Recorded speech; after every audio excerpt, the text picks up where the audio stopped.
All right. Kick this off. I cannot operate with this screen brightness down that low.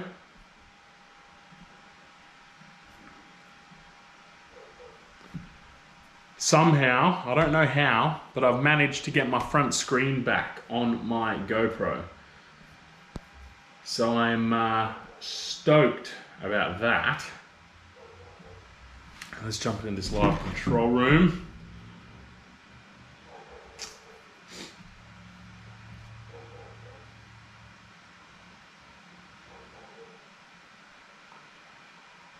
Right. And now we just sit and wait and see if anyone comes and joins us on this this beautiful Saturday morning for me, afternoon for probably most of you guys.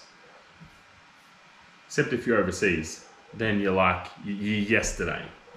Stanifer, how are you, man? First, mate, first. Ron, how you doing?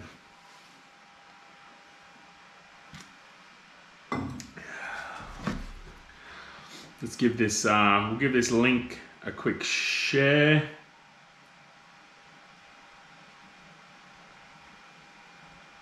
Danelle Stanifer is the worst. How are you, Chris? All right. Yet again, the problem with Instagram is I need a photo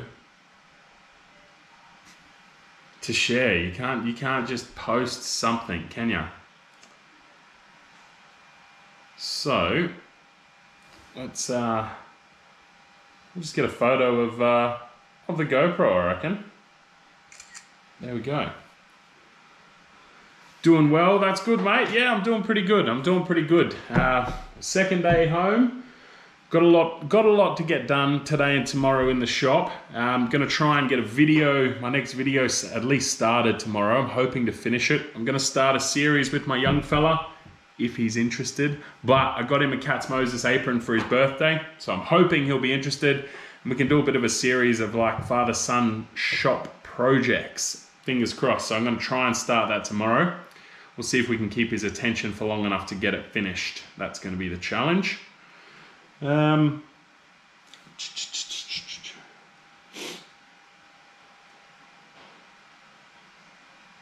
Photo that amazing beard. I think I'm gonna go get it cut this off swing, mate.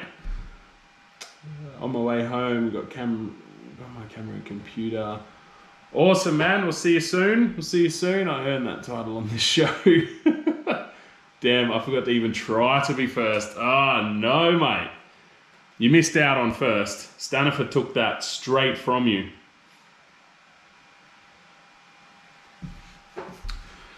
So, how is everyone? Mike, how you been, man? I'm just posting up on Instagram that we're finally actually going live. Although I started a bit early. I was a bit worried because it'd been so long that there'd be some update or something just sitting there waiting for the GoPro. So I thought I'll set the live up and make sure when I've got time for the updates. But there wasn't actually an update.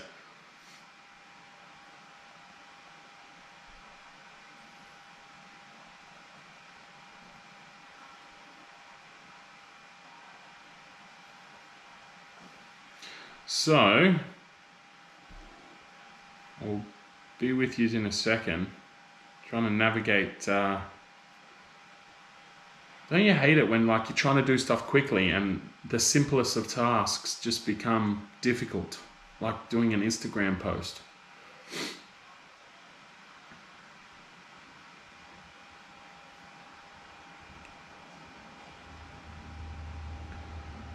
That should be enough. Done. All right. 20 past 11.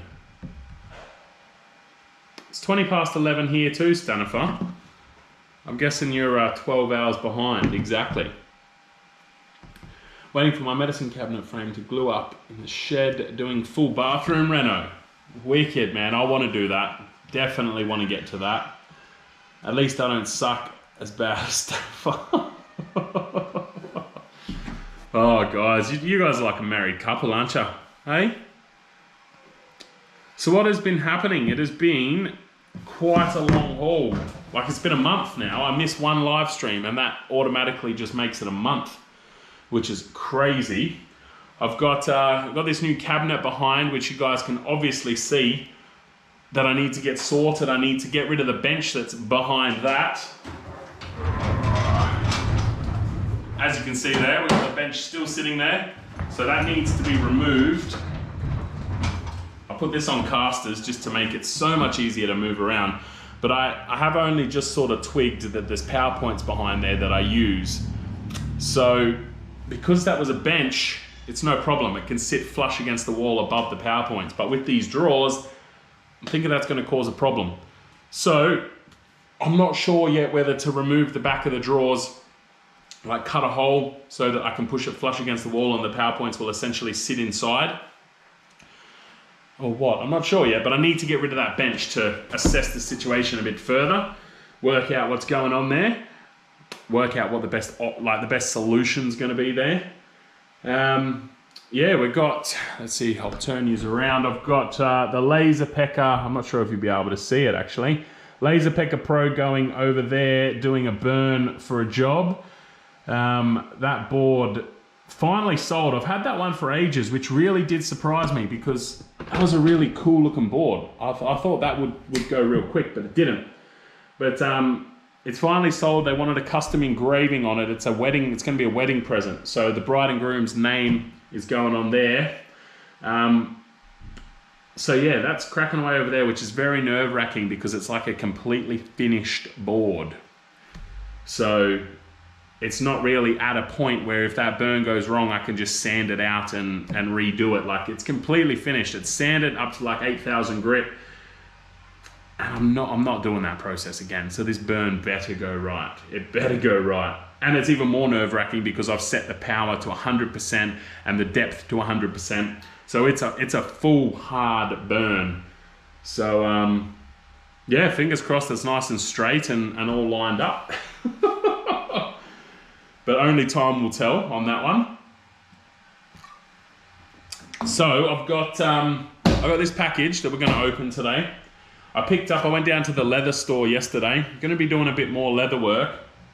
I'm actually I'm thinking about a product, like a leather product that I can start releasing, try and bring in a bit more revenue to obviously fund the videos, because the videos are not free to make. So I'm contemplating making these, which for all you guys with short hair, it's going to be completely useless, and I'm just throwing it around as well. But this is a hair tie basically. So I've been using that for my dreads because a normal hair tie will like cut in and sort of squeeze them right at a point and it leaves a groove around my dreads when they're out. So I made up this a few weeks back and it's been working really, really well. I quite like it. It's just like a press stud there, clicks together, which this version holds quite strong. I made another one with a different press stud that's not really that strong. So I went to the leather shop yesterday. I bought more of these, and this here is 3mm veg tan, and as you can see, the inside I just left raw. So what I've actually done for the ones that I'm contemplating selling, I bought 2mm veg tan, and I'm going to glue it back to back so that both sides are nice and smooth like that, and see how that goes. I've got to come up with some sizing though. So I've made two for the missus now. One was way too big for her hair, one was way too small. So I need to find that happy point in the middle. Obviously, dreads are a lot different. They're a lot thicker than your standard hair would be when you're putting them up. So like that is actually quite tight, holding my dreads together. And that's obviously massive. There's no way someone without dreads would be able to put that in their hair. It'd just fall straight off. So finding that happy medium in the middle is going to be probably key, I reckon, to selling these. But I don't know, what do you guys think? It's like, my idea behind this was once I've got the sizing set, it's a quick product that I can knock out fast and relatively quietly. I don't need power tools for it. The loudest part is obviously punching the holes and that sort of thing, but I can cut it, I can burnish it, I can dye it, prep it, pretty much do absolutely everything apart from the holes silently. So that's a big plus, so that I'm not making noise. I can do it at night, whenever. And also a cheaper product. Like that board that I'm engraving over there is a $240 board. So obviously that sort of money is not always like on the table for everyone to spend. So I'm trying to diversify the products a bit, bring out something a bit cheaper. And yeah, that's what I'm thinking of. Make it adjustable like a watch band. I would love, I've been trying to think of how to make it adjustable, Stanifer. The issue is when you're like this, it's hard enough to line that press stud up and get all your hair in there and hold it. And like I'm lucky with my hair, I've only got a set amount of strands, whereas people without dreads have got thousands and thousands they've got to contend with. But it's hard enough to line that press stud up and push it in. Like it's doable, but it's a challenge. So I feel like if you made it like a watch band where you've got to like pull it through and put the pin through and then tuck it in, it might just sort of deter people a little bit from it. I am sort of contemplating somehow, I've got to look into some other options, but making this press stud like so you can move it up and down so that it is adjustable, but you'd need some sort of tightening mechanism in there. You wouldn't be able to adjust it while it was in your hair. It'd be a case of sort of, I guess, guessing how tight you need it. But yeah, something a bit different, I thought. Justin, how are you, man? Yeah, things are good, things are good. I am trying to power along. I got 2 days in the shop this weekend. It's lovely weather outside, pouring rain, so you'll have to let me know if the audio goes terrible at any point. It's not raining right now, but my workshop is not insulated. So if it starts to pour with rain, you will definitely hear it. I've just noticed, right, I can see, I don't know if you guys can see, but like the bottom, so probably like here on your screen there, no, maybe this side. This side. Have I got like a watermark there? Yeah, next to my computer. Is there a watermark there? Is that on every live stream? I haven't noticed that before. Is that on every live stream? So, I got 2 square feet of veg tan. We use the premium Snakewood Matte Essley marking knife to open that up. I don't use this thing all that often. I really, really don't. And like you can see where I live, you can see that blade there has already gone a bit rusty. And that's because of how close I live to the ocean. So I love this thing though. It's beautiful to hold and it's very, very nice. I'd recommend. He's about to release a batch actually. I've been watching his stories and he's just completed, I think, about 500 and he's got some really, really nice wood. He's got some really, really, really rare stuff, which is going to be super expensive. He's got more of the snakewood, which is this one. This is the premium snakewood, which came out real nice. I'm so stoked with this piece though. This is like his first ever custom order. So that's sick that he made that. But yeah, so this is the veg tan. Approximately 2 square feet of it. Basically, going to cut it in half. And so it's going to give me about 1 square foot to make a bunch of these. And as I said, the dreadlock ones, well, the dreadlock ones are actually kind of big. Like they take up a bit of space there. They don't need to be that thick, like that wide across there. They will be a lot thinner for normal hair. But yeah, it'd be interesting to see how this goes. See what happens. So I'll throw that leather out of the way. These are the press studs, so these are bloody expensive too. They're like 50 cents each. But they're all in there. I think I've got 20 of them. So that should give me, at least, I should get at least 15 hair ties out of it, I'm hoping. Because you're going to have some errors. There's going to be some issues prop up. That's Instagram telling me that the countdown I put in my stories is done. Yeah, so there's always going to be some issues. You know, you'll lose a couple. But hopefully I can get that sorted. I found you need to have inexpensive things for people who want to support you and still get something for not as much money. Most of my income comes from cheap slimline pens, believe it or not. Yeah, no, I agree with you, Mike. And that's one thing I've always struggled with, man, because I like making the bigger, more extravagant things. But I am trying to now just, by any means necessary, generate this full-time income. So And as I said as well, it's a fairly quiet product to make. So it's something that I can hustle through at night time and do as well. Plus it suits my, one of the main things I've had a lot of people say, just go to IKEA, buy some boards, pour some resin over it to do, you know, the typical ocean theme stuff. It doesn't suit my brand. It does not suit my brand. These, however, they suit my brand. I'll use these myself. I have been using them. So I think it fits, you know, and that's important to me, is keeping on brand. So no watermark, mine only comes up when it's fully uploaded to YouTube. Yeah, right, it's interesting, because on my viewer here that I can see the live, and the watermark's there. So maybe it's only on playbacks then. Like you told me, tools are there to be used. Yes, they are. They are, certainly. Unfortunately, you can't use them at night though.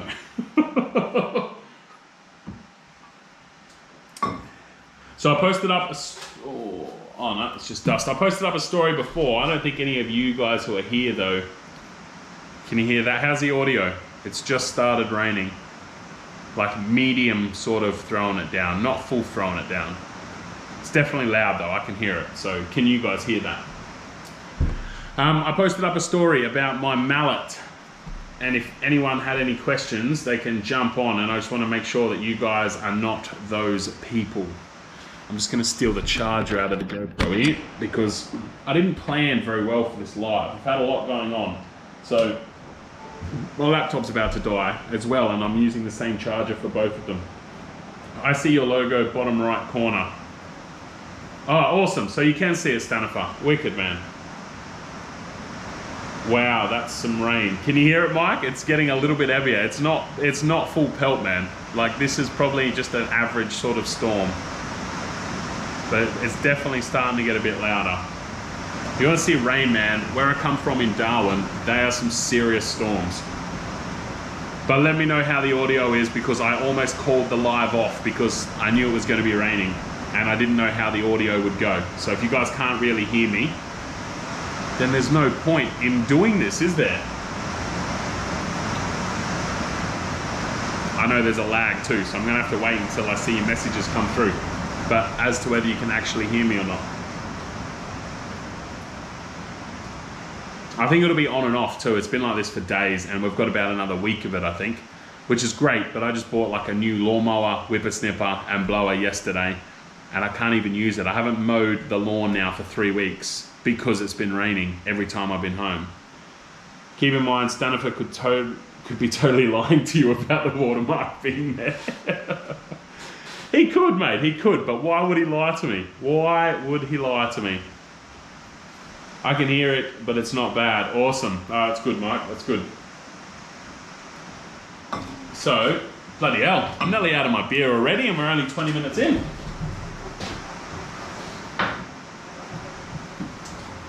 That burn looks like it's about 50% of the way through. So I actually used my mallet. What did I use it for? I made a few things last week. I didn't film, I just had a bit of shop stuff to get done. Like, for instance, I put a new vise in. Finally, if you remember, I split my last one straight through the casting. So I can't remember, someone on this live stream said just take it back to Carbatec and see if they'll refund it, which I didn't think they would, and they bloody did. I literally just walked in, I showed it to them, they walked off, they grabbed a new one and they gave it to me. So that was wicked, right? So I put that in. One thing I messed up majorly was these holes. I forgot which way I put them in. That one doesn't even line up. That's how off it was. So that's literally just a bolt sitting there. I've only got 3 holding it in. But I forgot to go bolt down. So I got a bit trigger happy, and I put the nuts in and I belted the shit out of them. And as you can see, it used to be such a nice fit. Like the bolt heads used to sit in there so nicely, and now they don't. It looks a bit messy now, but that's all right, because I feel like we're about 6 to 12 months away from replacing this top, because we've got like dried resin on it. We've got chalkboard paint. It's scratched to holy hell. There's drill holes. I mean, you'll have a look over here. I mean, there's drill holes all in it. Oh, I put that in too. I haven't showed you guys that either. That's one of the other jobs I did, was just a hold down, which is gonna be awesome for sanding. So I can clamp down my boards and sand them over that end. And also, you know, if I need anything sort of, yeah.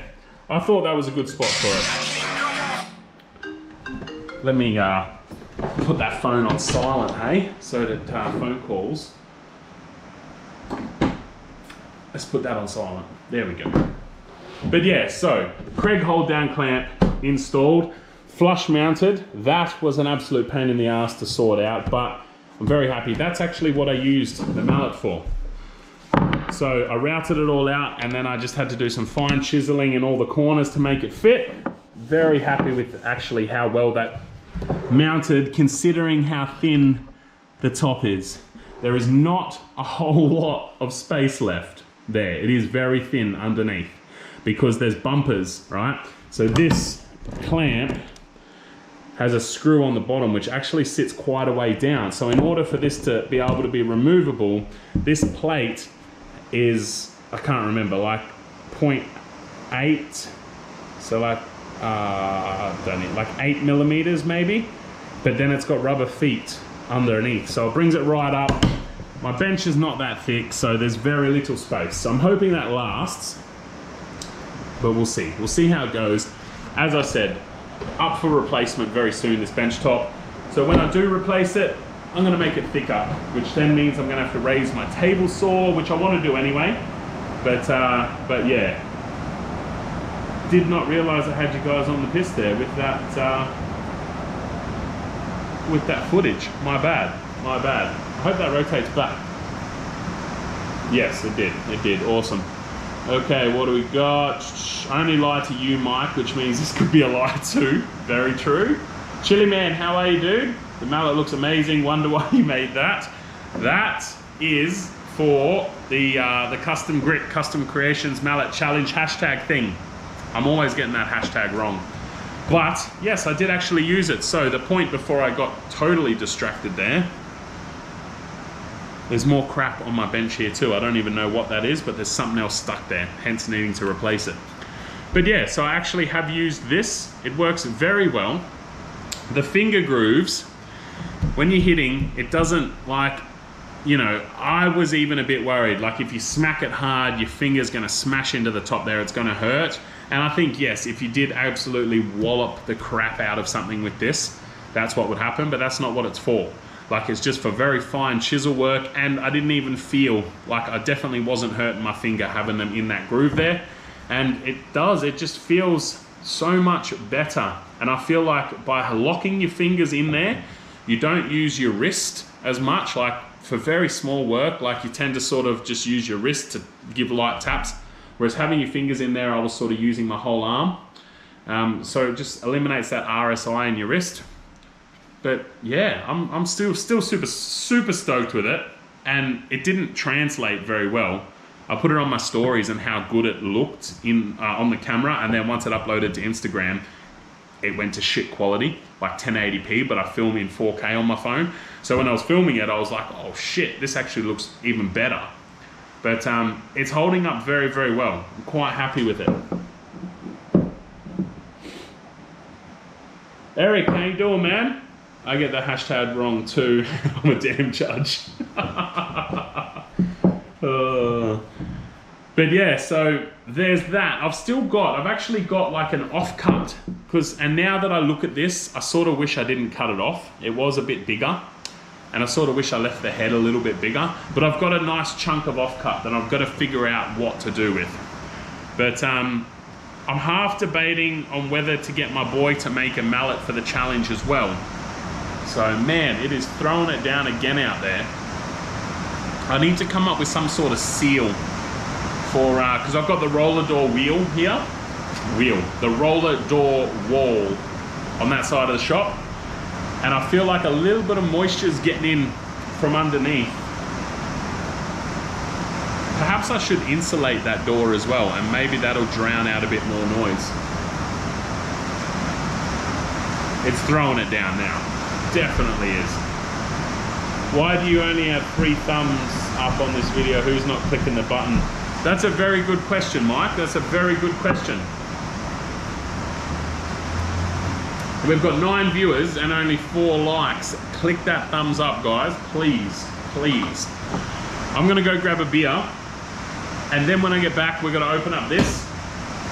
I'll run you through a little caddy that I made for the table saw as well, because I finally used the nail gun and the air sander. I think we went through those on my last live stream, but I finally actually used them, and it was wicked. It was really, really cool.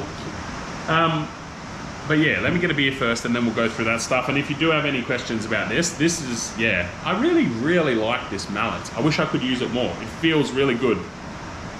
I'm very glad the handle is offset too. That's something I haven't seen before. But a handle right back at the back there.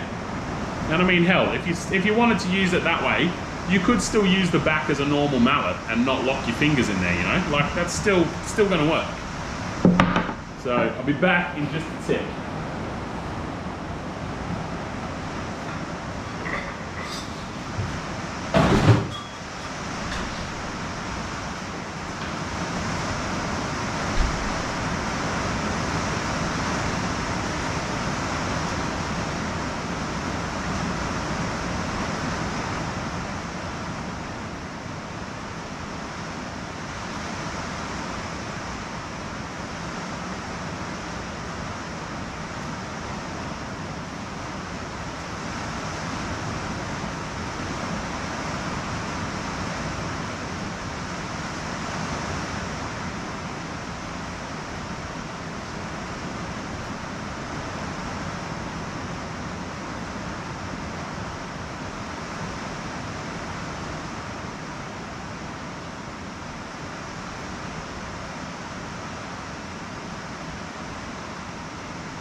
Right, so that burn is going pretty well, about 3/4 of the way through. I just had a check over there. Where are we at? I'm back home. Thanks for your advice. I asked you for a while back about the computer I should buy. Picked it up this week. What did Steelwood, what did you end up going with? Which computer did you get, man? When your only tool is a hammer, everything looks like a nail. This is very true. This is very, very true. Move that hammer aside. All right, I want to know what is in this package, so I think I'm gonna go through that before we run through the caddy. Again, we're gonna use the premium snakewood marking knife here, and what I just realized is I actually think this is 2 separate boxes, which I only realized this morning when I brought this thing out into the shed. But oh, what do we got? Oh, that's just cork. That's all good. It is definitely 2 boxes. So that's interesting. I'm not sure what the go is there.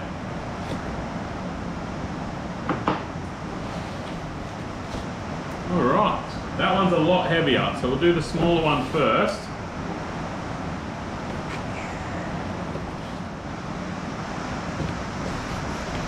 See what we have here.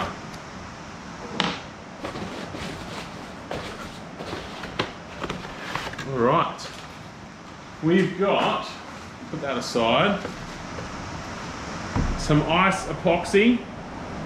This is the part B, so it's a smaller one, hence the reason this box was lighter, I would say. And some ice epoxy pigments.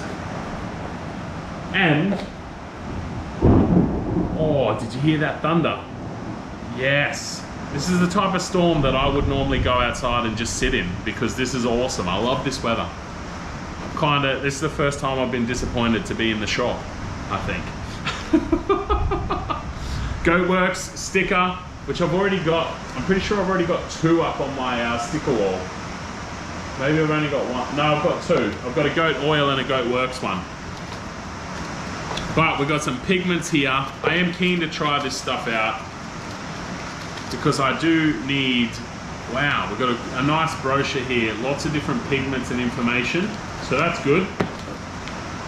Now we've got silver pearl, chestnut brown, and ocean blue. I don't know if I'd say that's an ocean blue myself, but it could mix up different once it gets into the resin. So those we will have to try out. To be honest, I've got so many pigments in my pigment cupboard that I have not tried out yet. There's so many in there. So we will get to that. I am looking forward. I believe this is like the deep casts. Well, it says ice cast. So I'll have to read the brochure and see what ice cast is. But I believe from memory, the competition was for the deep casting resin from these molds. So I believe that GoatWorks has become a retailer for ice epoxy. I could be wrong, but I think that's the go. I think that's what's sort of happening. All right, and then in this box, we have part A. So, how much is the kit? What do we got? 2 liters, so it must be a 3-liter kit then? 3-liter kit because it's a 2-to-1 ratio, which I hope is by weight and not volume, because I much prefer working with resin by weight. But yeah, so 3-liter kit, that is going to, I don't know, maybe we can use that for a coffee table, possibly. But you sort of, I guess to really test it, I want to use it clear to test the clarity on it. So I don't know, I'll come up with something to try this out. But thank you, massive shout out to GoatWorks for sending that over. As I said, I entered one of their competitions. And yeah, I was lucky. I didn't actually even realize that I had won. Like, Infinity Wood Oz tagged me, I think, and sent it to me and said that I'd won. I didn't even realize, but I'm looking forward to trying out this. I love trying out new brands of resin. And yeah, I still haven't found one that I want to like stick with 100% yet. Up until this point, I've been a very, very strong user of flow resin. It's very good stuff. Nothing against it at all. It's really, really good stuff. But I love trying out new stuff too. Oh, you had a custom one made, man. That's good. I had the guys I work with select a PC and spec it to what I need. Awesome. That's good, man. Ooh, I've got a jug of ice epoxy sitting around waiting for project 2. Nice, man. Nice.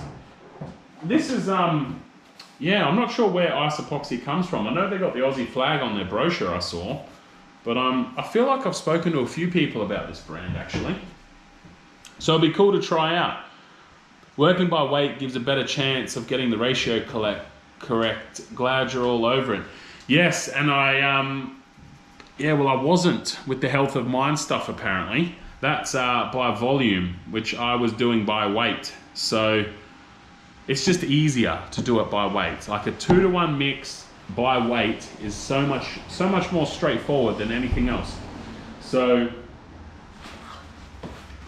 I'll have to read up on it though and see if it's by weight. I'm not sure, it just says 2-to-1. So I will find out before I use it though. I will find out before I use it.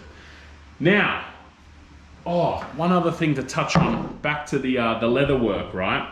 Up until this point, with all my leather work, I just use the Custom Creations custom wax, like the paste wax one, not the liquid one, to burnish the edges. I put a bit of the wax on there and I burnish the edges, and I've had great results with that.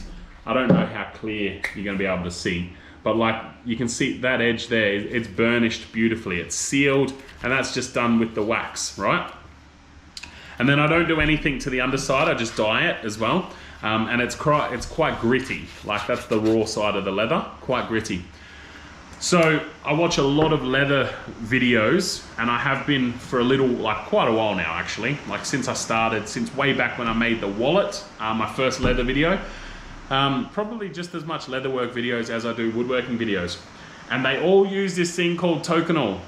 And I don't know whether it's token oil or tokenol or tokenol, or it's different accents, you know, American accents, they change what words are. Anyway, when I was at the leather shop yesterday, old mate mentioned tokenol, and I was just like, do you sell that? I want to try it because it's what everyone uses to burnish, right? So I managed to actually get some. So that's what this is, and most of it is in like Japanese or Chinese or something. Made in Japan, so I'm gonna say that's Japanese all over it. But from what I can establish here, it's coming down even harder. I hope you can still hear me. I actually said to the dude, I was like, but what is it? Like, I want to know what ingredients it is. Like, is it a wax? No, there's no wax in it. There's no wax in it. And then I get the jar and I read it, and there is definitely wax in it. So I was on the right train of thought using the Custom Creations wax, because it is a wax finish. But this is carnauba wax, natural glue, and urethane resin. So this has got a resin component in it, which I assume will work in conjunction. Well, it all would sort of work, but the resin will harden, right? And it will properly seal it off. And one other thing you can do with this is you can smooth the rough side here. So you put a bit of tokonol on and you actually burnish the flat side and it becomes smooth. Okay, now it is hammering it down out there. Like, it is absolutely hammering it down. It is so loud. But yeah, so this stuff, you can burnish it down, and then I'm assuming the resin goes off and it sets it rock hard, and that just locks it all in. So I'm gonna give this a try. It is a very small, what do we got here? Can I read Japanese, or do they have it in English? I think it's 100 mil. I think it's 100 mil in here. And like, according to the instructions here, it says that 100 mil can cover 8.6 square feet, which, you know, that piece of leather I showed you before is approximately 2 square feet. So that's not bad, but I reckon it'll go a long way. Like, I reckon this will last me years, just burnishing edges and stuff. Like, it goes a long way. A little is more with this stuff. But I am looking forward to trying that and seeing what the difference is between just using a wax versus using like a resin to seal the edges. So, oh, Scott, he's leaving you for another product. I am not doing any such thing, Mike. I'm not doing any such thing. Hey, if Custom Creations comes out with a burnishing cream that includes a resin, I will definitely jump back. I will definitely jump back. And I'm not saying I'm leaving it. I'm saying I'm just trying this burnishing cream because everyone recommends it. So, Google Translate. But yeah, so I am looking forward to trying that and seeing the differences with the burnishing process. Because one other thing I noticed is I use my lathe to burnish. What is beeping? What the hell was that? I don't even know what that was. Something just beeped. But I use my lathe to burnish. So my burnisher is spinning at like 2000 RPM. And then I watch these leatherworking videos, and these guys put the tokonol on, and then they just grab the burnisher with their hand and they run it up and down like 4 or 5 times, and it's done. So I'm guessing that resin really soaks in and makes a difference. So we're gonna try it. Now, if I just swing you guys over here for a second. This is the caddy that whoa, you nearly fell off the table. This is the caddy that I threw together for like my table saw gear, right? So, because everything I had before, like my push stick would sit in here, but as you can see, it doesn't quite fit, so it's constantly falling out. So now I've got my push stick, I got the gripper, which I used to hang up on the corner here. Again, the hook there is for dust extraction, it's not for the gripper, so not really what it's intended for. Got my angle, which I just used to, you know, it's magnet bottom, so that was fine sitting there, but I throw it in there. I'm always looking for a pencil at the table saw and always looking for a tape measure. And then I've got a little bit of extra room. I can throw some other bits and pieces in here if needed, right? One thing with this caddy is I didn't want to replace this fence. Did not want to replace it, right? So what I've done is I've cut this piece of timber. Let's rotate you guys there. This piece of timber here to fit, like to wedge between, because you can see that's raised, right? So it wedges in there perfectly. So it's very, very easy to take off if I want to get rid of it for whatever reason. And to put it back on, push it in, and it's on. And it moves nice and easy with the fence. that's back a bit far, so we'll just push that forward. And it just works perfectly. That, I'll put the brace piece across here, obviously, to connect it, but that sits there and holds, so there's a gap under your push stick. Nice and easy to grab that. And as you can see, I went utterly crazy with the nail gun. So I threw all this together with the nail gun. Then I sanded it, sort of softened the edges and sanded all the faces with the air sander, which was so easy to use. Like, just so simple, lightweight. It was really, really nice. So I threw that together. I'm pretty sure I threw something else together as well, but I cannot remember what that something else was. The burn's finished. Now, I'm not really going to give you a close-up of this one because, like, just for the off chance, the very off chance that the people that it's for are watching. So I don't want to give the names away. But you can sort of see, hopefully it's blurry because it looks blurry on the screen, but the engraving up the end there.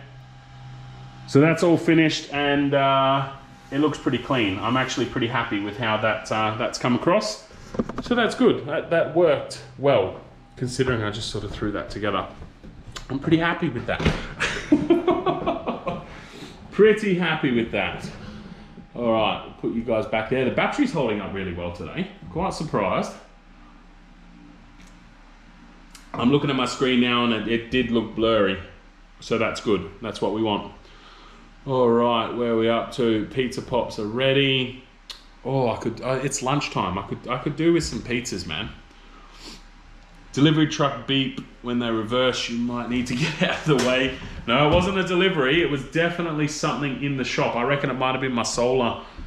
Unfortunately, like, I didn't build this house, obviously, but that's what all of that is on the wall. And it sucks because it's right in my backdrop because I stand there to shoot, like, my intros for my video. But that big white thing there is like my solar control panel. So I've got a feeling it might have been that. Maybe it's telling me like there's no solar, which doesn't surprise me because it was pouring just a second ago. Did you add the UFMW yourself? What is the UFMW? Stanifer? That's pretty nice, simple little solution. Yeah, man, I'm assuming you're talking about the sled, like the caddy there, and I'm pretty happy. The only thing, like, I wasn't overly sold on how far it sticks out from the fence, but it's so easily removable that if I do need to make a cut over here, which I do occasionally, but I can get sort of up to about a 700 mil. I mean, yeah, I can put an extension on here and come right up to the 840. But with what's on there at the moment, I can get about a 700 mil cut with that fence. But obviously, if I do, oh, nearly knocked the beer off. The sleds, the caddy starts hanging off. So yeah, I can just clip it straight off if I need to. So I'm pretty happy with how simple and easy that came together. And I just made it on the fly. Like, I didn't do any physical measurements. I sort of just cut bits and pinned them together with the nailer, and yeah, it sort of went from there. So it came together pretty quick. I was pretty happy with that. Everything looks blurry. My glasses broke through the week. The white plastic on your fence. Yeah, I thought that's what it might have been, Stanifer. No, that comes standard with the fence.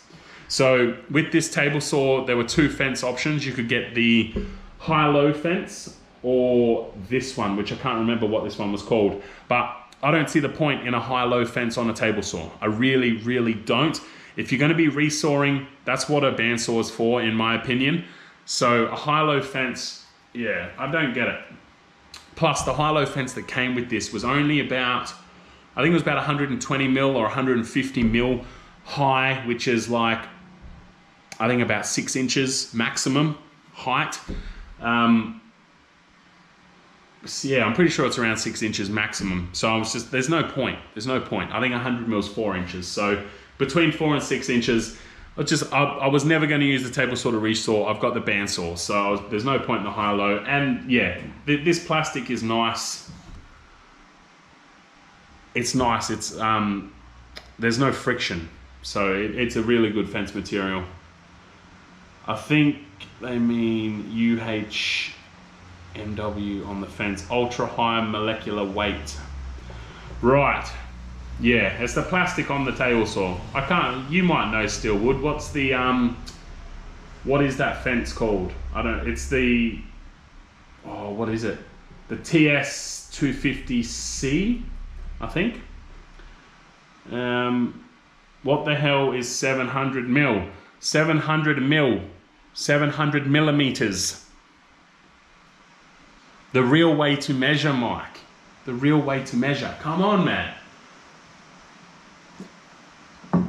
28 inches. So 28 inches is my table saw cut capacity at the moment. I could extend that, but I don't need to. I really don't need to. Like I tell a lie. I've had a couple of instances where I was like, shit, I wish I had more space, like a bigger cut capacity, but it's been few and far between.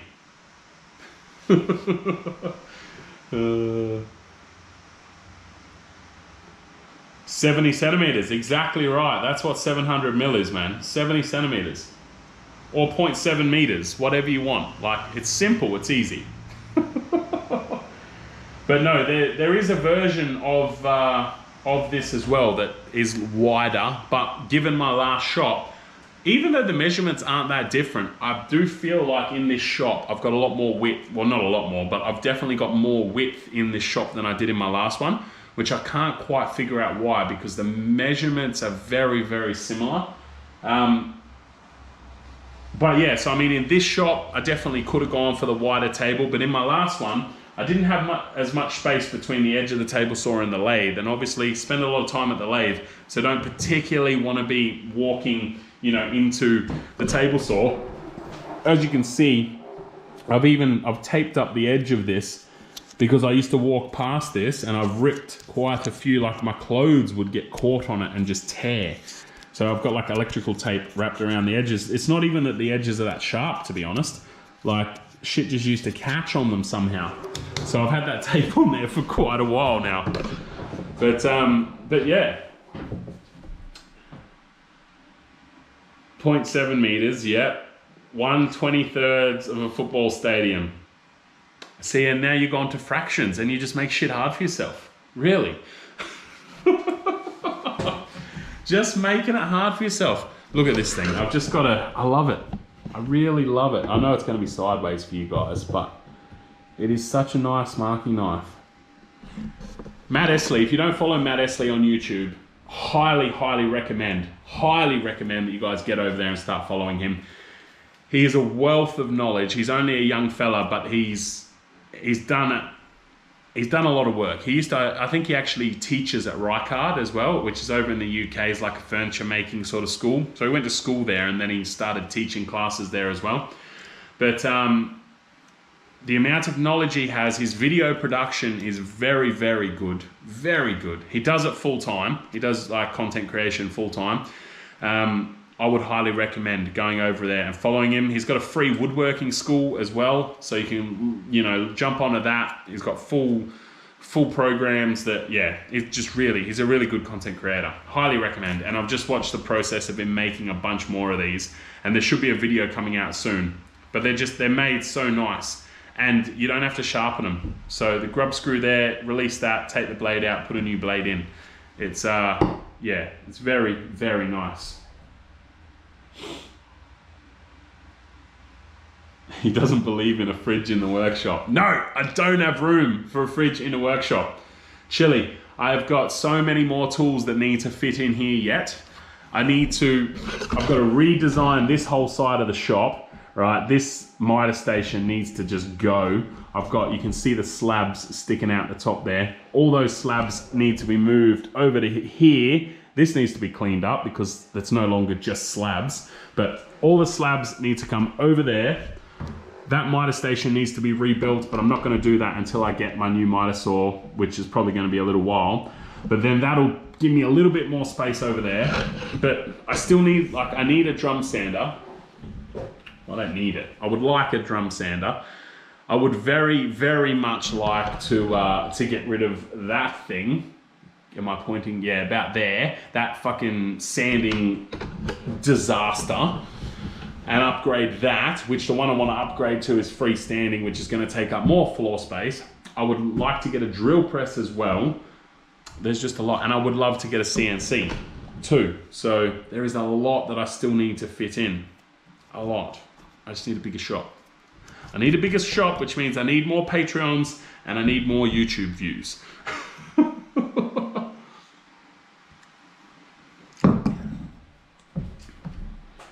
Make a bunch of those for sale, the knives. Yeah, nah. Matt Essley has put a lot of work into these. He's got certain components machined. It's a good idea, but I'm gonna leave that to him because I don't reckon I could make one as nice. I don't reckon.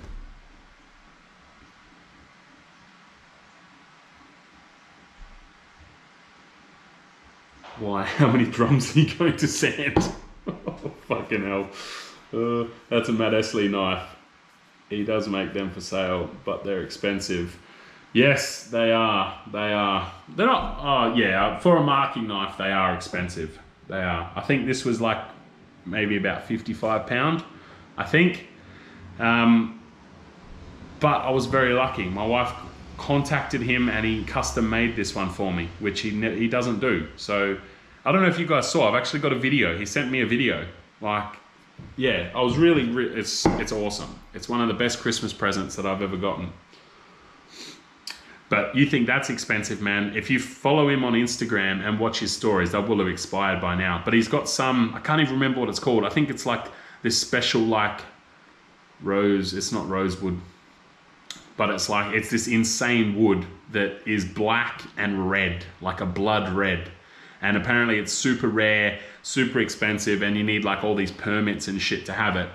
And he's bought some and he doesn't even want to sell them because he reckons like he doesn't want to create demand for this timber because it's so rare. But they are just next level, phenomenal. It's absolutely crazy. You need to find a family member that has direct contact with Santa. It is nice. Yes, well, Stanifer, there is more. He's, as I said, he's doing, I think he's done about 500, 400, somewhere around there for release at the end of the month. So you can sign up to his mailing list and stuff. Yeah, sign up to the mailing list and you'll be notified when they come out, which he is aiming for the end of this month, I believe. Expensive wasn't a bash on him. You pay for quality. Yeah, no, not at all. Like, I think £50 for that, I'm not... Yeah, I don't know. My wife obviously got it for me for Christmas, so I don't know exactly what she paid. But the ones I was looking at were about £55, not including shipping. But it is, man, like it's just so nice. It is really, really such a nice knife. It is like perfectly balanced. Like it feels solid. There's so much weight at the front there in the steel ferrule at the top. Well, it's not even a ferrule. I don't really know what it is, but like the cap at the end. And everything's customizable. You can pick your wood, you can pick your end cap thing here. I think he does like brass, copper, steel, and then so many different timbers. The snake wood's so nice though. Very nice product, very nice product. Afternoon, Recycled Wooden Things. How are you, man? There are more coming. I'm sure you're already following Matt on Instagram, but he's got more coming out the end of this month. The end of this month. That noise from that laser pecker is really getting me. So I'm gonna go turn him off. Yeah, I wonder if I cover up. Yeah, if I cover up there, we can see that burn came out quite nice. Quite nice. That's my little system here. It's quite cool because that's your laser there, right? It can come off. And to be honest, I don't know where I put it, but it comes with a tripod stand, and I'm pretty sure that will fit any tripod as well. So you can actually, you don't even need to use this mounting system, right? I don't know if I've run you guys through this before, but the way this laser works is the laser needs to sit 20 mil from the piece it's burning, and this here is an automatic adjustable stand. So you press a button, it measures where it needs to go. As you can see, it's dropping down, right? But then if we were to put, like, you know, a nice thick piece of timber in there that we want to engrave, press that button again, it'll measure and readjust to the right height. Pure laziness, because this is the Pro model and that's why it's the Pro model. If you buy this standard, it just comes with a little 3-piece, like a 3-foot tripod that you have to measure it with a ruler. Let's make it go right the way down before I turn it off. So yeah, if you can be bothered, you know, with the ruler every time, then just do that. It's also got manual adjustment as well. So you can just hold that button in and yeah, it goes for it. And we'll turn it off. Sorted. My only gripe with it is that it comes standard with this nonsense. Like, what is that? I'm pretty sure that's a US plug, I think. But why? Why? It did come with the adapter though. You tell them what country you're in, and like that's not even a real Aussie plug, but it fits. So kind of dodgy. But it works. It works. All right. I'm currently shifting a bunch of files around to begin the process of finally putting out another build video. Mike, what are you building? What is your next video, mate? Tell me. Not a US plug. Oh, is it not a US plug? Maybe it's a UK plug then? Euro plug. What's a US plug look like then? Do you guys just have the prongs that are straight? Euro, yeah. Must be a Euro plug then. So what's the US prong? What's the US plugs then? Anyway, it pisses me off because the plug sits out of the wall like that far. It's mental because of the adapters and it's real floppy. Like you've got all these joints that, yeah, that's my only gripe with it. It burns well. I run the entire thing from my phone, which is a huge plus. Because that's a big thing that I had was I don't have the time to sit down and learn a program. That's why I haven't even looked at CNCs yet, because I just don't have the time to learn how to use one. But that is so damn simple. Literally, to do that burn I just did was the bride and groom's name and the date of their wedding. And it took me less than 2 minutes. I opened up the app on my phone, I typed in their name and the date, picked the font and hit burn. Like, selected the size, obviously. It's limited, like it can only do 100 mil by 100 mil, but that has worked for me. The upgraded version of it is absolutely mental. The Laserpecker 2 can do up to 2 meters and it has wheels and shit and it just moves itself. Absolutely mental. I'll get one of them one day. But running it from your phone is just awesome. You can import any photo you want. It's wicked little bit of gear. Cut it off and wire on a new one. I tried that once, Mike. Me and electricity don't mix. I don't understand it enough. And I tried to do that once and I like shorted the whole house. So I won't do that again. It's illegal to do that in Australia as well. Everything needs to be done by a certified electrician over here. So next video is how much can I make from market within 2 weeks. So it's some pens, bottle stops, bowls. Nice, man, nice. Have you got footage from the market too? Because that would be awesome. You should actually hold off on putting that video out and film at the market too, I reckon. That would be cool. When it's out of warranty, if there is one, get a Sparky to change the plug. Yeah, I could definitely do that, man. I definitely could. What's the name of the laser? It's called the Laserpecker. And it's got like a little woodpecker bird as the emblem, but the Laserpecker is the brand. Laserpecker 2, I would highly suggest checking out because that thing looks phenomenal. I'm definitely going to get one eventually. When money is not a thing that I worry about, that's when I'll buy one. But no, that thing's really cool, man. I bought that mainly for like burning my logo onto stuff that I didn't want to sit there, like coasters, for example, where it's like a repetitive thing. I got to sit there with my branding iron, wait for it to heat up, burn it, heat it up again, burn it, rah, rah. I thought, you know what, I get a little laser like that, and I can just make a jig so that I put each coaster in, sits in the same spot, hit go, walk away, do my own thing while it works for me. That was the idea behind that. And to be honest, I've done a ton of engraving work with that for custom jobs, because a lot of the stuff I make, 100 by 100 mil, so like 4 inch by 4 inch, is plenty room to engrave what I make for people normally.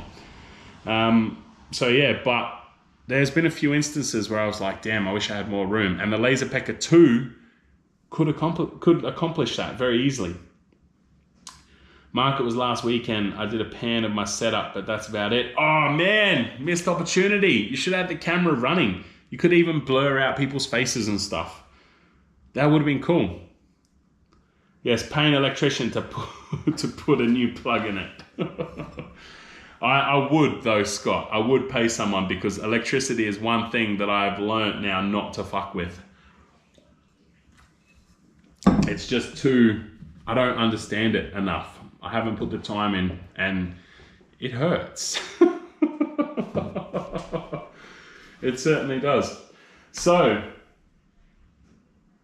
what else? I feel like I did some, maybe it was just the 3 things I did. I put the Craig hold down in, I put the new vise on the bench, and I made that caddy.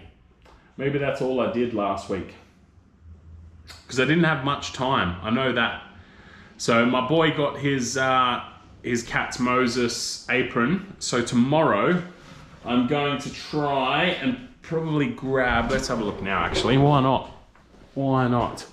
So I'm gonna make a ruler. So it needs to be big, but looking at these slabs now, I thought that was one slab, but that's actually 2 pieces. And I don't know if that is big enough, is wide enough.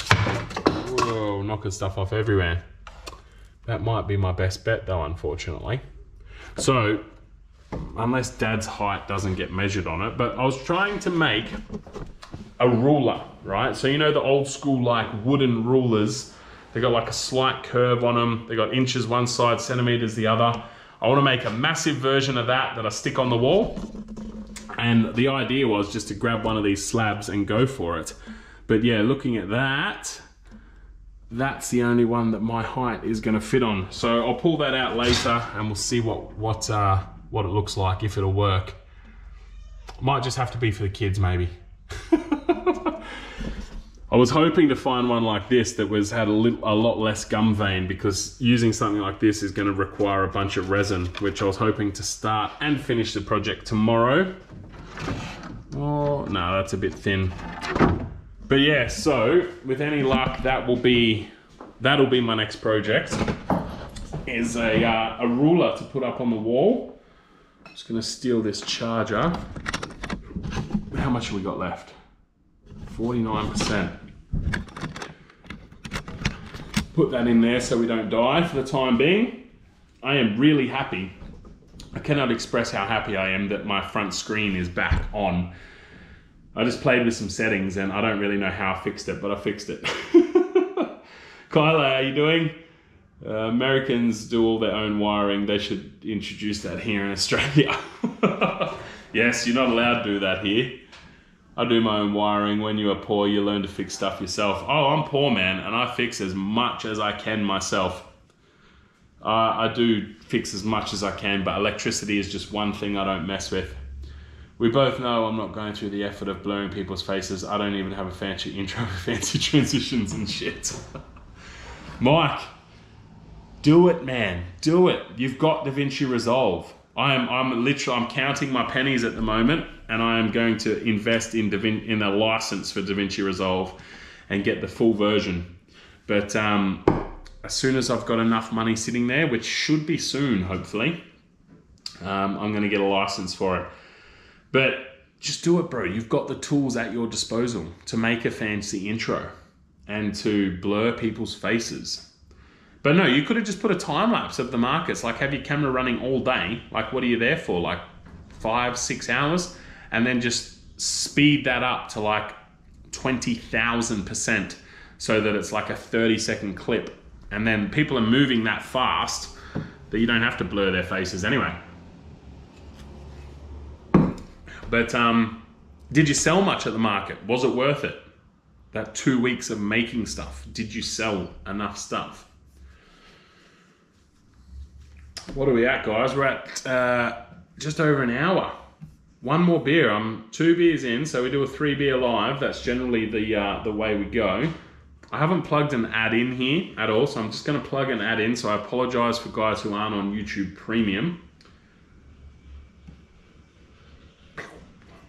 All right, my computer can't run it. It's not powerful enough. I call bullshit. You just have to have patience. I was running a 2013 Mac and it still ran it. It drove me absolutely mental with how slow it went, but it definitely still ran it. You'd be able to run it. You might have some issues with Fusion. Like Fusion would be the only time that it wouldn't, like you'd have issues, I reckon. Well, it can run it, but it's super frustratingly slow, yes. But no, as long as you don't use Fusion, man, and if you're gonna speed clips up, I just recommend you can actually like select them and enable and disable clips. So if you speed a clip up, while you're editing, I'd just disable that clip. And that way it won't try and play it back, and then you should be fine. Well, I've got to go. Chili, bailing on us already, man. No worries, bro. I'll see you later. Damn it, I have to actually watch these too because I'm a good friend. You can go if you want to, Mike. You can go, man. I'll be using DaVinci Resolve, still getting computer set up. Yeah, DaVinci Resolve is the way to go, I think. But yeah, I'm going to be buying a license for it this year. Definitely this year. Because some of the paid features are phenomenal and they will make my life a hell of a lot easier, and they're going to allow me to do certain editing styles that I want to do, but I don't because too much work's got to go in them. Like certain masking and that sort of thing, it's just way too much work. Whereas like when you pay for it, you get like these auto mask features, which are just awesome. So I'm going to go and grab my last beer, guys. I'll be back in a second. Enjoy the sounds of the rain now that it's back.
All right.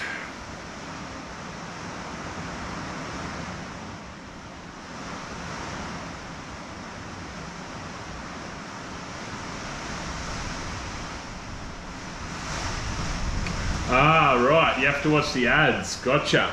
Gotcha. Or get an ad blocker. Yes. Or you could do ad blocker is bad friending.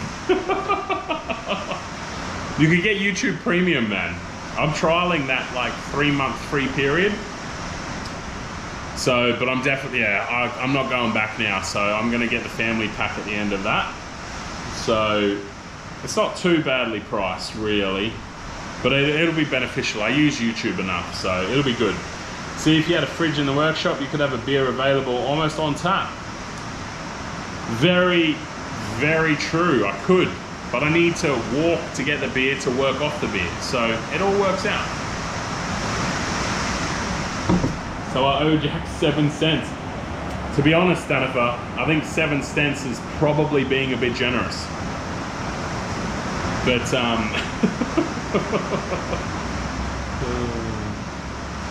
yes, it's probably being a little bit generous.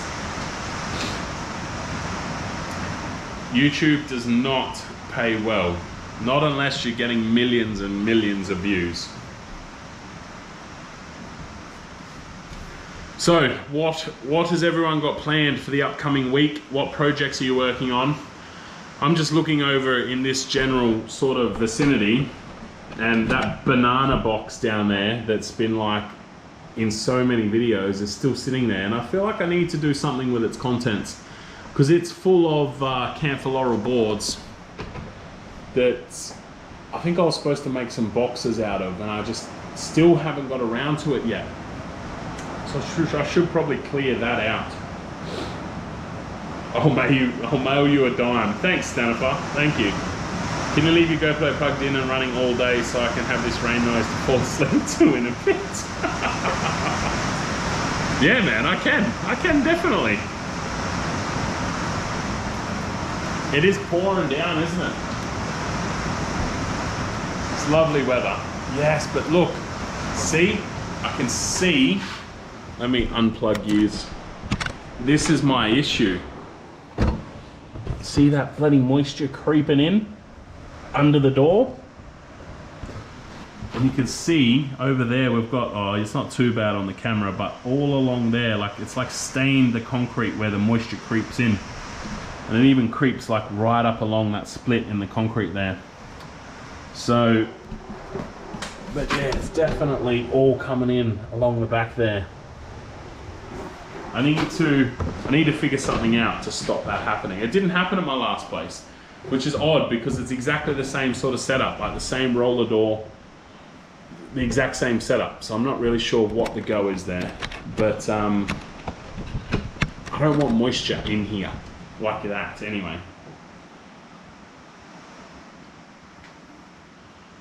What's a banana box? Oh, it's just a box that I'm guessing a company who sells bananas creates. It just says bananas on the box. I've been so busy with the day work that the honey list is long, so that's the plan for the week. Worked enough to have some time in my workshop. Awesome, man. So you're getting into the workshop? Well, that's good. I wish I could say the same. I've got some leave coming up in September, but I'm going to be going over to see my brother on the other side of the country. So it's not going to give me any extra time in the shop. If anything, it's probably going to give me less time in the shop. But maybe we'll do a live stream chat from over that side of the country, just for the hell of it. Possibly. I might get a little bit of time in the shop at the start, because I think I've got 3 weeks off work, so could be good, could be good. My garage does that too. I need a new seal for the bottom of the door. Maybe I'll just clean the seal. I've got like this rubber, like there's this rubber strip along the bottom that I'm assuming when the door comes down, it compresses the rubber. Maybe I just need to clean that. I haven't tried. I did do a full service on the door recently. Just lubricated everything up because the spring was super dry and all the joints were a bit noisy. So I went and sorted all that, but I didn't clean that rubber at the bottom, so perhaps I'll do that. Get a refund on that house. I definitely should, man. I definitely should. The amount of stuff that we've had go wrong with this house. We had a fire in the roof the day we got the keys. Like, yeah, the amount of stuff that's gone wrong here, considering we bought this place because it was a good to go setup. We didn't have to do any work to it. There's a lot of work that's got to get done. Bro, that's nothing. I have rainfall from my roof. I have an 80 litre tub. Oh, that's no good, man. You got to get that fixed. This week I'm finishing off a quick cabinet for work and then digging back in on the new guitar build. That's right, doing another guitar, man. How's the new job going? Are you enjoying that? Is work paying you for the cabinet or what? How does that work? Yeah, so I reckon once I finish up with you guys today, I think I'm gonna glue that leather back to back, and then I'll give that the night to sort of set. I got to do a little bit of cleaning up in here, probably a little bit of prep work for tomorrow, because if I do have to use a board that needs a bit of resin fill, I'm going to have to do that resin fill today so that it's just good to finish tomorrow. I've done that burning, which was essential. It needed to be done today as well. And then I think I'll just do a bit of tidying up. Then tomorrow get into the build. I need to sort this behind me actually. That's a major thing because I need to get that sorted. I don't know where I'm going to put my lathe tools. Mike, how do you store your lathe tools? Because I've got, unplug that again. I've been using that system for years and that works. I'm happy with that. It doesn't look the best, but obviously I can't put that on here. So I was going to put them up there, but I've run out of room up there. And then I was going to put them on like these pylon, whatever you call them, these pillars. But that's just going to be a lot of work to sort that out. So I'm not really sure what to do with them, to be honest. I contemplated putting them in like one of these drawers, but I've filled these drawers already. So I've got my pyrography gear in here because I'm still really, really excited. I haven't done it yet, but I'm still really excited just to knuckle into this pyrography stuff and do some more of that Viking style dot work art. But everything else I've pretty much filled. So I've got all my sanding belts in there for that sander and for the sharpening system. This is a leatherwork drawer. So this is all my leatherworking tools, my leather, bits and pieces like that. This one's empty because I was gonna fill it with rags, but I could put my lathe chisels in here and just lay them in here, but then they're rolling around and you risk denting the edges and stuff, so I'm not really sure. And then this drawer is all these container type things that I actually had stored up in that cupboard up there, and it was very full, very, very full. So I put them in there because I don't often use them, and I just feel like this is an accessible cupboard. So these two here I use all the time, my router bits and my Forstner bits, which I'm actually probably going to throw these Forstner bits away soon and buy some new ones. And then I just put my router in here because it was an empty space and I have to fill empty spaces. But like these are a mess. So these are all that's all just rags there. So I didn't know whether to take them and put them in that drawer. I used to jam my leatherworking gear in here now, so I've taken that out. And then this one is all resin stuff. So I've got some weird ass resin blanks there that I've made for pens. So, whoa, throwing them around. So we've got some Jarrah in most of these actually. I think it's Jarrah offcuts, and then this, I can't remember, they're shavings of I'm pretty sure it's an American timber. I can't remember what it is though. A friend of mine is using it to make a cello, and they're like all the shavings, but it's super expensive wood. So she gave me all the shavings. Looking at that now, that hasn't filled too well. There's a lot of air holes in there. So I don't know how well that will go making a pen. But these are all, yeah, all my pigments and stuff in here, as you can see. Haven't tried. There's so many different colors in here that I have not tried yet. I need to change the blades on my flattening bit as well, because I decided to go over some sand in some resin and that wrecked all of those bits. So I need to fix that up. And then that's just a crap cupboard that is full of just crap I don't know where to put. But yeah, so that's basically empty. So I can fill that with stuff too. I might put the rags in there, but I don't know. What do you reckon? Chisels in here or rags in here? What do you guys think? What do you guys think?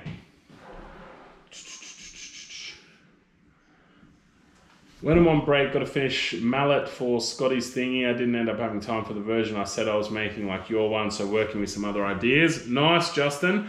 I'm thinking of making another one for the competition with my son, and he can enter it as his.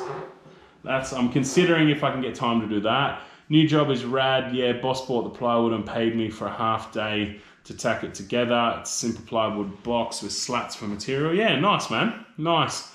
I have a 2-part build series on the open face cabinet I made to store my lathe tools. Just bad friending. Oh man, you and this bad friending saying, eh? All right, I will go through your channel and I will look for that. You have way more lathe tools than me though. Really? I don't think I've actually got that many. I want to buy some more. I definitely want a new skew, and then I think I want a new spindle gouge as well, like a big one. Horizontal surfaces do tend to have things put on them. Horizontal surfaces would be far better off. They're at 45 degrees, so you wouldn't stay on them. Yeah, true. Don't put your chisels in a drawer. Yeah, that's what I was thinking. I'm running out of wall space to put them on though. But I was sort of against that idea. I don't know, I do want to remove that bench today though. So I don't know where I'm going to put them. They're going to have to go somewhere for the interim period until I can figure out like a permanent solution. It's kind of a shame that I've got to use this area for wood storage as well. If I had another area for wood storage, which originally the plan was, and I don't know, I still could probably do it, but I've got this door at the back here that just goes down the side of the house. There's only like a bit over a meter, just under 1.5 meters between the house and the fence. So I was going to put a shed, sort of you open that door and you walk into a shed and use that as wood storage. That was the original plan, but I haven't found a shed that fits.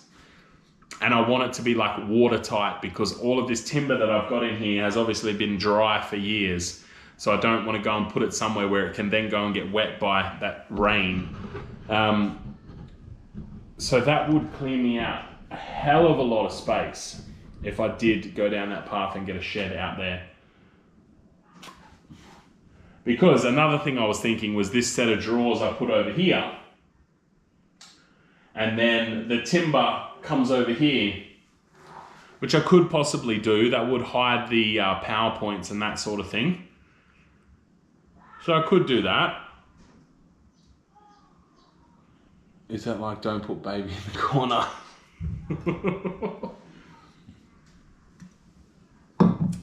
So yeah, I'm not, I don't know what to do. I wanted to put some more cupboards up on the walls as well, which obviously I can't do in this section because you've got the rail for the roller door, which I need to keep because I don't plan on being here forever. So I do plan on renting this out, and I would highly assume that not everyone goes and turns the car garage into a workshop. So a lot of people are going to want it for a car garage. So when I do move out, I'll probably leave the cabinets up there because you can still bring a car in with those cabinets, no worries. So I'll probably leave all those up there. Maybe, I don't know. Who knows? Who knows what's going to happen? I don't know. But we are cracking on now. I'm getting a bit peckish for lunch. So I reckon we will start winding things up. And if you've got any, last minute things that you want to chat about, throw them out now. Because I'm going to go and have some lunch, and then I'm going to try and get this workshop into a usable state where everything is nice and in order. So, has everyone here actually entered the mallet challenge or what? Where does your cars go? My cars are parked in my driveway, man. So the original, in my last house, my car wouldn't fit in the garage because it was like a slopey driveway and the car was too high, it would hit the roof anyway. So pretty much the original idea was that I would have half of this as a workshop and the car would still be parked in here. Similar to like what Fix It Fingers does. He still parks his car in his workshop. But because the car didn't fit, I got the whole space. I've since sold that car. In this house, the cars would fit in here, but I've already got the workshop. So the cars just stay in the driveway. Where's our magic DVD upload? Hasn't happened yet, man. It has not. Not the full DVD anyway.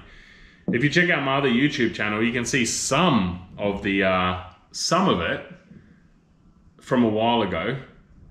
But like, there's bits and pieces that are up, that are out of the DVD that are on the YouTube channel. But I will upload it at some point. I've got to review it. I haven't watched that DVD in years. So I will go back over it and I will upload it at some point. I don't know when that'll be though. I'm also going to be uploading, well, I probably won't be uploading, I'll just share But I featured on a, well, no, he's not a local rapper, but he's actually from New Zealand. So I jumped on his album recently, and that's due to come out very soon. So I'll probably be sharing that as well. So it's a bit off topic, bit of magic, bit of rap, but I figure why not? Yeah, I'll probably throw it in. I might even talk to him and see if I can use it in one of my videos. All these Osmo.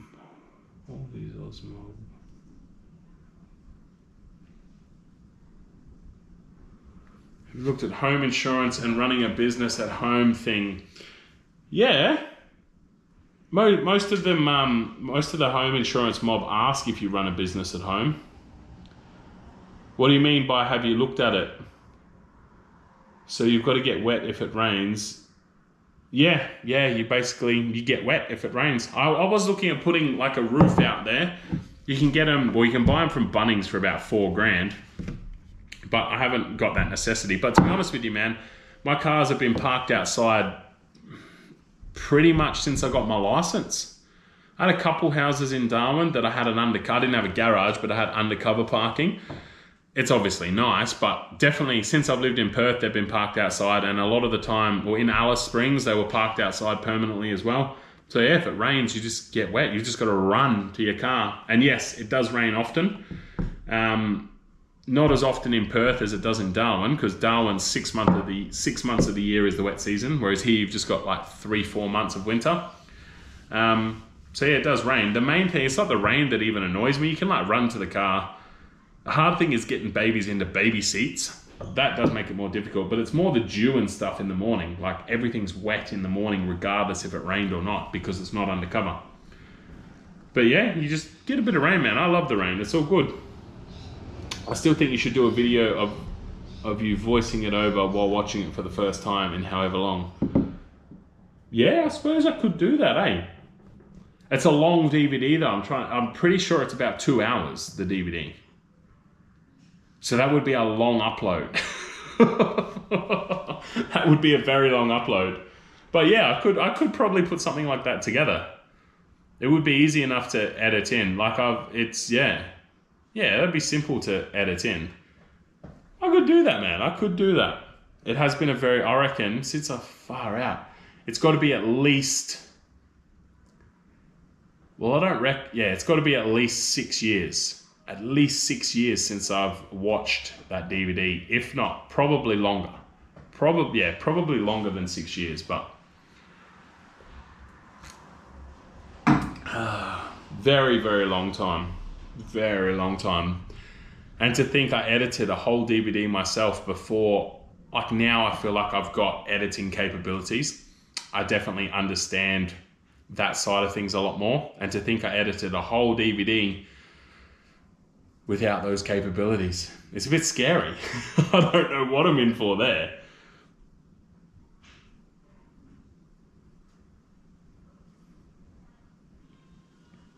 That's very interesting, man. It was a thing on ABC this week where a few claims were rejected as they ran business from home.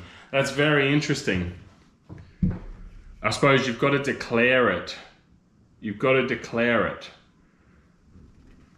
So I have been contemplating that, because I don't have it down as a business run from home, because it's sort of like it's hard because what I do doesn't really fit into the business categories. You know, you got those drop down menus. You can't really, like, carpenter is as close as I can fit to any of those categories. And I'm not a carpenter, and this isn't a carpentry business. So it's quite difficult sometimes. Like, I just make hobby videos, really. But that's interesting that claims have been rejected. Reaction video. Watching the magic video I made a decade ago would probably do okay. That's a good idea, man. That's a good idea.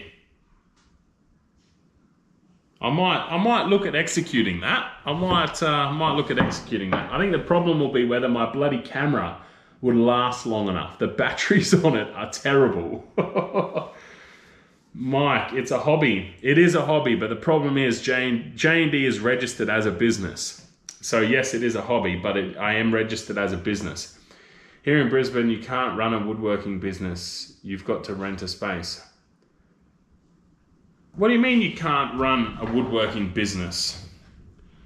You've got to rent a space. You see, the thing is, the way mine's set up, I can even offset, and this, I've got to go talk to a tax agent to get more information, but you can offset certain costs around the home because you've got a separate entry. So the fact that I've got this roller door here, that constitutes a separate entry into this workspace. So from my house, like it's completely separate. So this technically is a separate space. I'm sure you wouldn't have to rent a space to run a business because look, there's plenty of people over in Brisbane, man. Custom Creations is over in Brisbane. Can't run a woodworking business from home. I'm sure there'll be little loopholes around that. I'm sure, because I know heaps of people in Brisbane who do woodworking at home and run, like, you know, they do markets and all that sort of stuff, and nothing constitutes a hobby in Australia.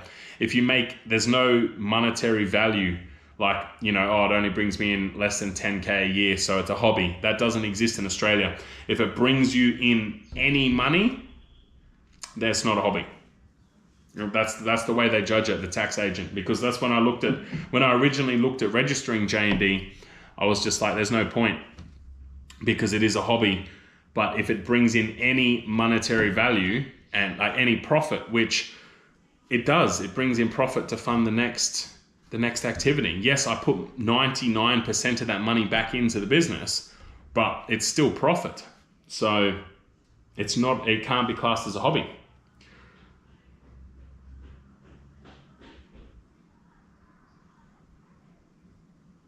Scott, don't follow any rules.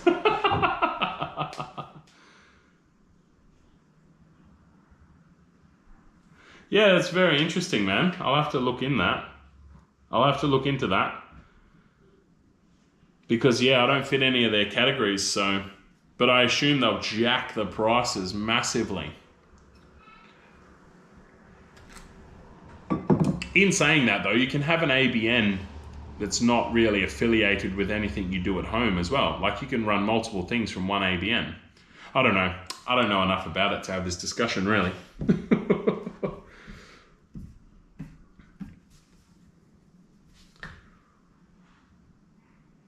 All right, so I feel like this is telling me that's not good. Are we back? The GoPro's just telling me the connection was lost.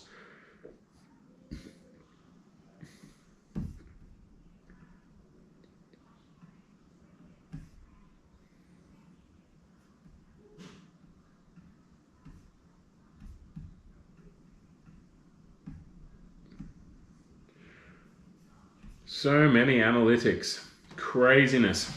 All right, guys. Well, as far as I'm aware, I will be back for next fortnight. We'll be doing this again, same place, same time, in a fortnight.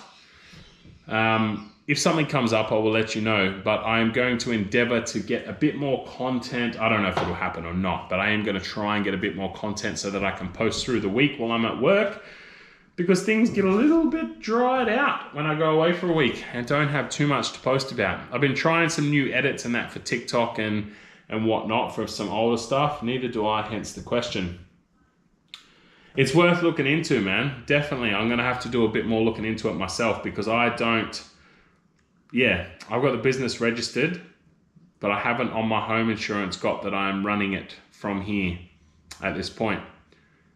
But it has honestly been something I was actually talking to Nat not too long ago about possibly changing that, because I do want to look into the tax benefits of, you know, possibly 25% of the electricity costs and that sort of thing, of putting it through the business to reduce the tax bill, basically. So obviously the insurance would need to change for that as well. So I don't know enough either. I just saw an Instagram post from someone here who was contacted by the council. Well, you guys would have different councils for different regions too, so who knows, man. I'm sure there's probably some areas where, yeah, you're not allowed to do it. But like, you know, we fall under many different councils here in WA depending on where you live. So I would assume each council's got different rules, you know. But But yeah, no, it's something on my list of things to look into for sure. And obviously talking to a tax agent, like an accountant, I'll be able to figure that out a bit better, I think.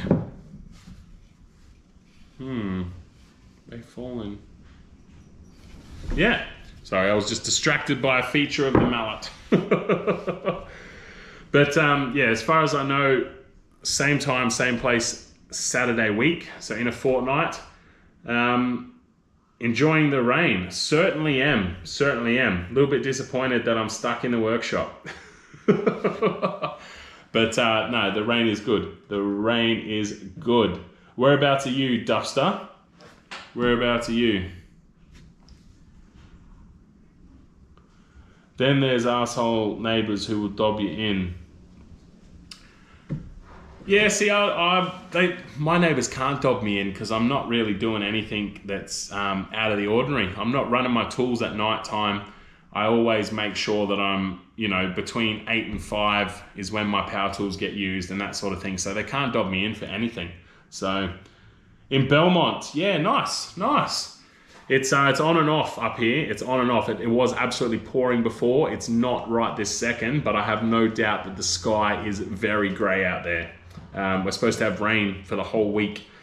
So I have no doubt that it will just continue. And it seems all over if Belmont's getting it as well.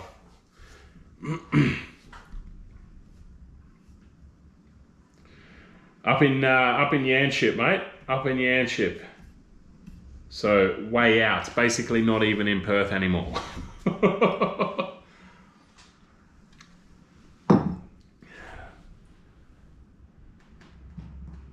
Raining here in Stoke-on-Trent. You're in Stoke-on-Trent. Wow. Andy, how did you find my channel, mate? Very interested to know. How did you find my channel? It's always raining in Stoke though, isn't it? The first time I went to Stoke, the first weekend I was there, it was like a heat wave and I felt ripped off. I felt ripped off because I love the cold and I love the rain. And it was like 30 degrees and I felt ripped off.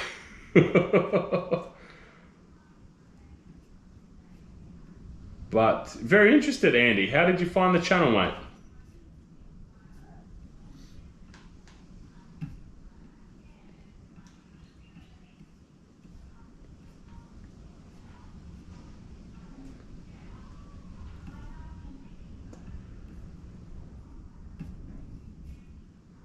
Yes, so it's. I feel like today's going to get away from me. By the time I have lunch, and it's 1 o'clock now, I reckon by the time I get all this sorted, it's pretty much going to be my day gone.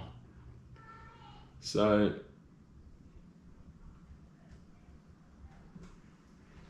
Duster, my sis works from her shed at home, has for years.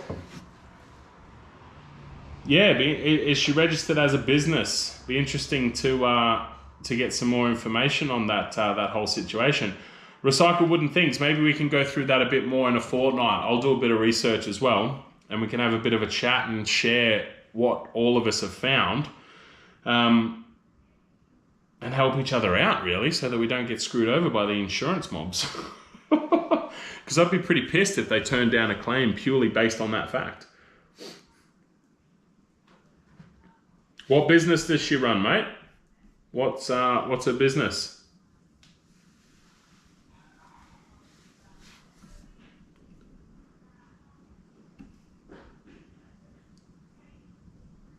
My partner showed me as she used to work with your wife's mum at the hairdressers. Yeah, right. What's your partner's name, Andy? Yeah, cool. That's wicked, man. That's wicked. I may have met your partner, possibly. I went in there a couple of times when I was over in Stoke a little while ago. Back in 2019, we went over there. So, recycle wooden things, yeah, I reckon that's the deal, man. We'll all have a bit of a look into it and see what we can find out, and then Saturday fortnight, we can go over it and share everything that we've sorted, that we've found out.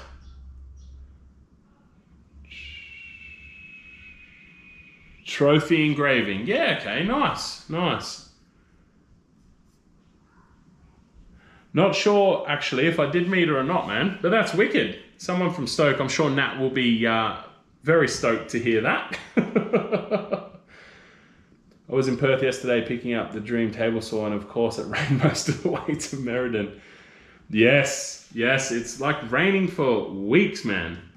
Raining for weeks. What table saw did you get, and where'd you get it from? Where's Meriden's like way out, isn't it? I'm going to have a look at my maps because I reckon I was looking at some properties out that way. But I didn't actually check how far away it was. Meriden, 250 kilometers. Where are we? Inland. Wow, massively inland. Way past Northam. Gotcha. Yeah, no, I definitely didn't check that. There's a fair bit of property out that way for sale at the moment, though. Wow, that's way inland. What table saw did you get?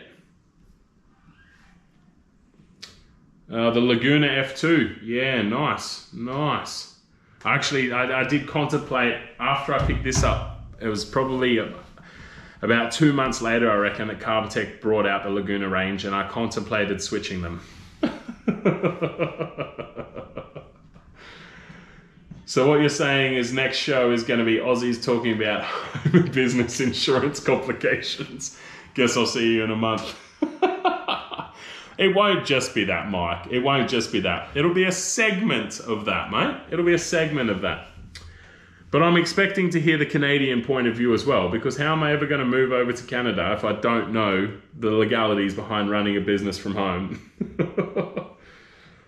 Carbatec, nice, nice. Yeah, they're a good saw. They are a good saw. I was pretty happy with my purchase. I'm not sure, I can't remember now. I did a lot of looking into them back in the time. But can the Laguna take the dado stack as well? I can't quite remember. But no, I'm happy with my table saw. Very happy with it. And it suits the blue theme of my workshop. Too bloody cold. Never too cold, mate. Never too cold. I love the cold. Love the cold.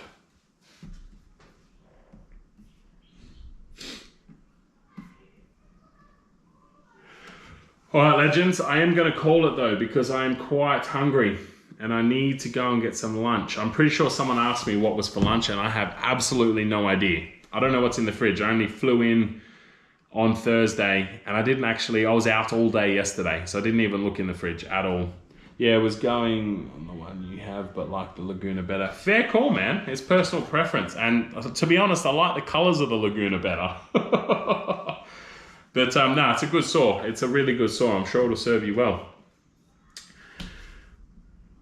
Yes, Laguna takes a dado stack. Yeah.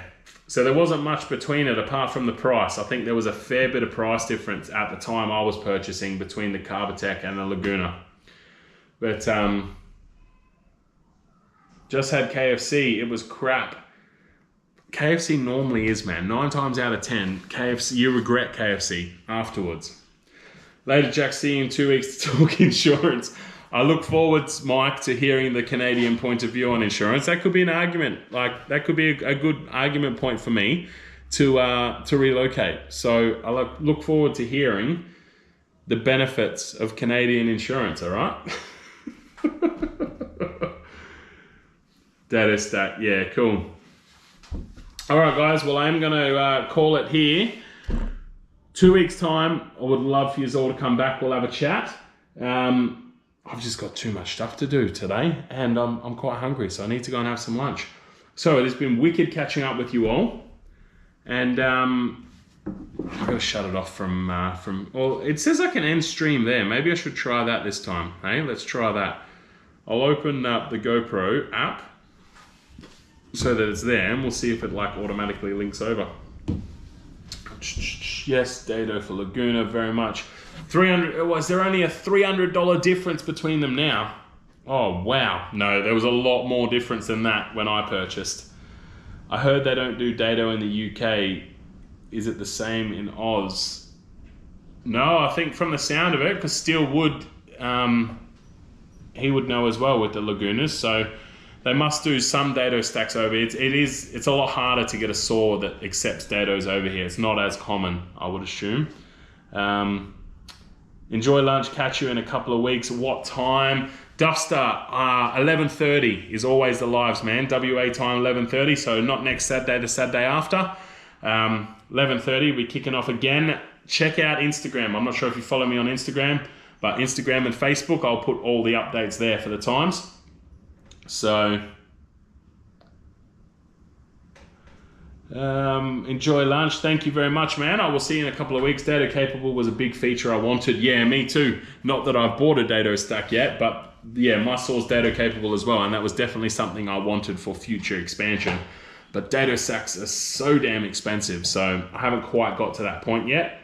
But it's creeping up. It's definitely creeping up because it's very hard to find a flat tooth grind blade in Australia as well. Very hard. No worries, man. No worries at all. Thank you for joining in, and I will see you hopefully in a fortnight. Hopefully I see all you guys back here in a fortnight. We'll have some more beers, another chat. And then after that I'll probably be in Brisbane. So with any luck, perhaps we can do a live stream from the Custom Creations workshop or something. Maybe we can tee something like that up. 3/4 dado stack for the Laguna.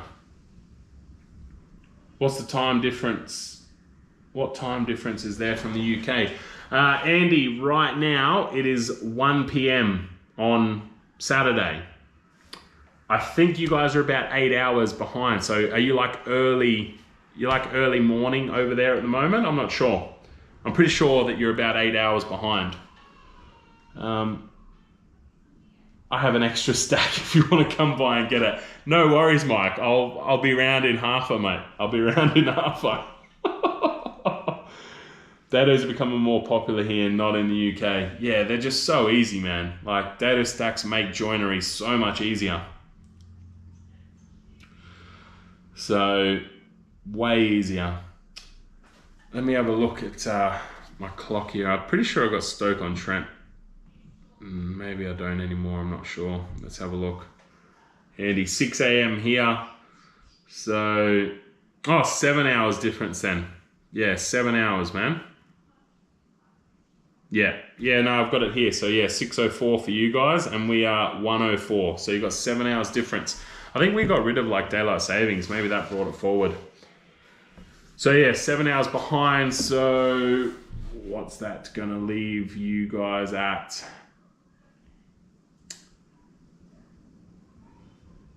Oh man, my brain is just not bloody working today, eh? So it'll be like 4:30 in the morning when I start my live for you guys over in the UK. Flat tooth grind dado. Yeah, you can get a dado that's a flat tooth grind, but I mean, I was trying to buy an individual blade that was a dado. So 3:30? No, it should be 4:30, 3:30, 4, somewhere around there. 4:30, I thought. But yeah, you can get dados are all flat tooth grind, so that's the one way to do it. That's why I've been contemplating more and more, but they're so expensive. They're like $400 or something, aren't they? In saying that, I tend to only look at Carbatec, so whatever they are there is probably the figure I've got in my head. 4:30 in the morning we'll be kicking off, man. Normally run for about an hour and a half, unless I get too carried away. But yeah, it'd be wicked if you could jump on and join. That would be awesome. So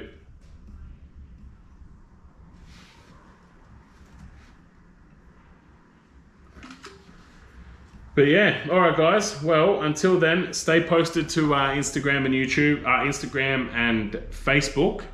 I'll have some more. Timbrecon have them. All right, I'll have to have a look at Timbrecon as well. Then Timbrecon are good as well. Yes, Timbrecon have a good range. I just tend to pay more when I go to Timbrecon. You paid $90 for your dado stack. Are you freaking kidding me? Like, I know that, so you paid 90 Canadian dollars, which is $100.60 here. Well, I'm sure, oh, still would help me out here, but I'm sure it's like around 400 bucks for that dado stack at Carbatec, which is 357 Canadian dollars.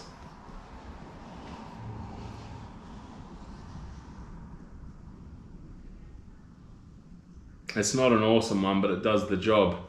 Yeah, now the reason I'm hesitant is because the one I'm looking at, yeah, like would be $350 for you, Mike. Diablo combination blade has a flat tooth every 5 teeth. Well, that'd work, man. As long as there's one flat tooth in the combination, then that would work. Timbercon single flat tooth guide or get a blade. Yeah, I could get the blade reground. All right, looks like I'll have to look at Timbercon. Looks like I will have to look at Timbercon. I will send you the money. Who are you sending money to? You're sending it to Mike to get a $90 dado stack, aren't you? The cheapest we can get is $200. Yeah, which $200, I don't know where you found that $200 one, but that's 178 Canadian dollars. So that's our cheapest dado stack that we can get, Mike. See, you get everything good when you don't live in Australia. Everything good. All right, guys, I am out. I will see you all in a fortnight. Stay safe, look after yourself. I'm going to try and end my live stream from the computer to see if it actually works or if I have to use the app to do it. I paid $220 for my dados, American brand. Can't remember for a dado stack here. Is 140 bucks. Wow. Don't remember, but expensive. Yeah, still would. I'm sure they're like $400 for that CTM dado stack. I'm sure. All right. Enjoy, guys. I will see you all in a fortnight. Stay safe, look after yourself. Let's see if this button works.